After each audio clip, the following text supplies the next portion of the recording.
আমি শুধুমাত্র আব্রাহামের কারণে কিন্তু আমি আর অনেক কিছুই মেনে নিয়ে গেছি, অনেক কিছুই বলিনি, অনেক কিছুই চুপ রয়েছি। বিকজ আই লাভ মাই সান। অপু বিশ্বাস যেটা আমার আমার ছেলের মা, অফকোর্স সে আমার স্ত্রী, এবং আমার সন্তানের মা হিসেবে তো তার অবস্থানটা অনেক উপরে। বাট সামহাউ যেটা অপুই খুব ভালো জানে, কিছু মানুষ আসলে আমার যে অবস্থানটা আমি ফিল করি এখন, অনেক সিনিয়ররাও আমাকে বলেছেন যে এই অবস্থানগুলোর মানুষের অদৃশ্য কিছু শক্তি থাকে, অশুভ শক্তি, যারা সবসময় চেষ্টা করে যে তাকে কিভাবে হেয় করা যায়, তার পজিশনটাকে কিভাবে নষ্ট করা যায়, আর সেই কাজগুলোকে কাছের মানুষদের দিয়েই করে। তো সেই সময় আমার শত্রু সংখ্যা যে অনেক হবে এটাই স্বাভাবিক। আর সেই মানুষগুলো যে আমার কাছের মানুষটাকে দিয়ে সুযোগটা নেবে, সেটা আসলে আমি বুঝতে পারিনি। বিকজ যে ব্যাপারগুলো ছিল, ফার্স্ট অফ অল আমি নিজেও বুঝিনি যে কালকের ঘটনাটা কেন হলো, কি কারণে হলো। আপনারা যদি অপুর বিষয়টা দেখেন, সেখানে দেখবেন যে কি বলেছে, আমি তাকে মর্যাদা দিইনি, দিয়েছি। আমি আব্রাহামকে মর্যাদা দিইনি। আপনার আজকের বিভিন্ন পেপারের আপনার ছবিগুলো দেখেন, আমি শুটিং থেকে এসেও আমার ছেলেকে আমি দেখতে গেছি। দ্যাট মিনস কি আমি আমার ছেলেকে ইগনোর করেছি? সেটা আসলে অপুকে জিজ্ঞেস করা উচিত, বিকজ আমার ক্যারিয়ারের চাইতে অপুর ক্যারিয়ারটা কিন্তু মুখ্য বিষয় ছিল। এটা একটা প্ল্যান করাই ছিল বিষয়টা, যে আজকে প্রত্যেকটা হিরোর, প্রত্যেকটা সুপারস্টার হিরোরই কিন্তু ওয়াইফ, বাচ্চা কাচ্চা আছে, আপনারা সকলেই জানেন, রাইট? মিস্টার বচ্চন হোক, সেটা আপনার হলিউড স্টার হোক, বলিউড স্টার হোক, টলিউড স্টার হোক, আর ঢালিউড বাংলাদেশের স্টার হোক, রাজাক সাহেবেরও বউ ছেলে মেয়ে নিয়ে তারা কাজ করেছে, এসে কাজ শুরু করেছে। তো সেই সময়টা রোমান্টিক হিরো ছিল, রাইট? আপনার শাহরুখ খান আর যে টম ক্রুজ যেই হোক, বাচ্চা কাচ্চা নিয়েও কিন্তু রোমান্টিক স্টার হিসেবে কাজ করেছে, রাইট? সেটা মানুষের ভালো লাগার, ভালোবাসার একটা জায়গা। এটা আসলে অপুর হয়তো কেউ বলে দিচ্ছে বা কিছু একটা, এটা অপুর কথা হতে পারে না, বিকজ অপু এত সুন্দর কথা বলতে পারে না। আর সেই বিষয়টা, যে বিষয়টা হয়েছে, যে দেখেন ফিরবে কথাটা কি, আমি তো ছিলামই, আমি আবার ফিরবো কোত্থেকে? আপনি ওপর যদি একটা ভাষ্য দেখেন না, আপনি সেখানেই দেখবেন, ইন্টারভিউতে দেখবেন, সে বলছে যে হ্যাঁ সে তো দুদিন আগেও এসেছিল, আমার ছেলেকে নিয়ে বাইরে ঘুরে বেরিয়েছে। আমি তো এমন না যে আমি ছিলাম না, আমি তো ছিলাম প্রেজেন্ট। আচ্ছা, বাট আমি যেটা বলছি যে সেটা যাই হয়েছে হয়েছে, আমি তার অস্বীকার করছি না, অস্বীকার করতে পারবো না, because I love my son. You love only your son, not your wife. না, তাকে আমি রেসপেক্ট করি, অসম্ভব রেসপেক্ট। আমার সে কি আপনার wife?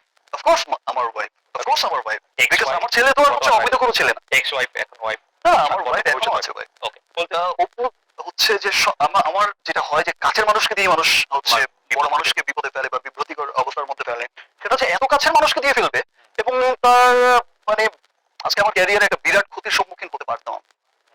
অ্যাজ এ ফাদার, আমার তো আমি দেখতে চাই যে আমার ছেলে বড় হয়ে দেখুক যে ইয়েস, তার ফাদার বিরাট সুপারস্টার।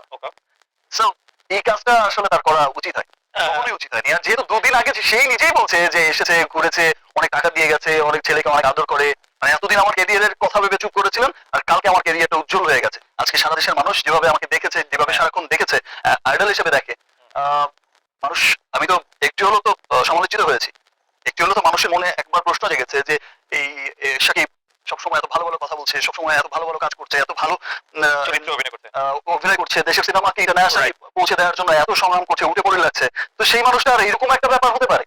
এই প্রশ্নটা তো বিন্দু মাত্র হলেও লাগছে আমার। আর আমি যখন শুনেছি কথাটা, ইনফ্যাক্ট আমি সেই ছবিটা নিয়ে যখন শুনেছি, আমি তখন ঘুমাচ্ছিলাম, যেহেতু আমি ইন্ডিয়া থেকে এসেছি, একটু শো করে এসেছি, আমি ভীষণ টায়ার্ড ছিলাম, দুদিন আগে এসেছি, তো আমার ঘুম হয়নি একদম ভোর পর্যন্ত, আমি আর শ্রাবন্তী ছিলাম শোতে।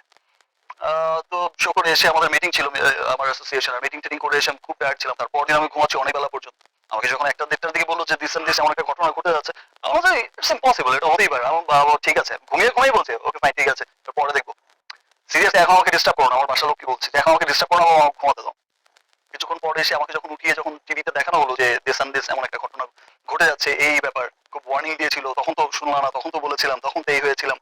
আমার সবাই যখন বলছিল, আমার কাজিনেরা যখন সবাই বলছিল, আমার ড্রাইভার, আমার তার সাথেও কথা হয়, সেই অদৃশ্য শক্তির কথা আমিও জানি, আমার আশপাশের যারা আছে তারাও সকলেই জানে, কিন্তু অদৃশ্য শক্তিটা সবসময় ফ্ল্যাশ করা যায় না, সবসময় চাইলেও কিন্তু ফ্ল্যাশ করা যায় না। আর এই অদৃশ্য শক্তিটা শুধু যে আমার ক্ষেত্রে হচ্ছে তা কিন্তু না, পৃথিবীর সমস্ত এরকম স্টার, যে যে জায়গায় স্টার, রাজনৈতিক অঙ্গনের স্টার হোক আর বিজনেস ম্যাগনেটের মধ্যে স্টার হোক, যে যে অঙ্গনের সুপারস্টার, আপনিই হন, আপনিও একটা সুপারস্টার, প্রত্যেকের কিন্তু পেছনে একটা অদৃশ্য শক্তি কিন্তু কাজ করেই থাকে, সুযোগ খুঁজতে থাকে, যে একটা সুযোগ পেলেই সেই সুযোগ মতো কাজটা করে দেবে।